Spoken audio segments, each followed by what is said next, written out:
एक गांव में एक रमेश नाम का लड़का रहता था। उसकी 2 एकड़ ज़मीन थी, मगर वो बहुत आलस था। वो समय को गंवा देता था। एक दिन उसके गांव में एक साधु महाराज आए। साधु महाराज के प्रकट होने की खबर रमेश को मिल गई। रमेश साधु महाराज के पास मिलने चला गया। रमेश ने अपनी समस्या साधु महाराज को बताई।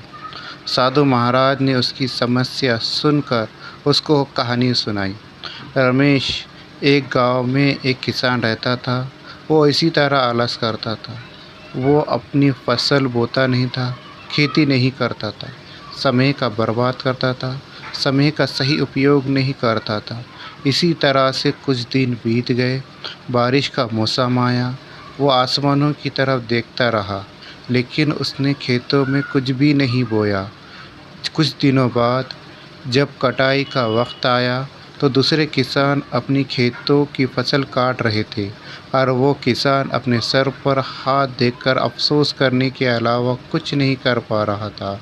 ये कहानी सुनकर रमेश की समझ में आ गया कि समय कितना मूल्यवान है, और उसी समय से रमेश अपने खेतों में काम करने लगा।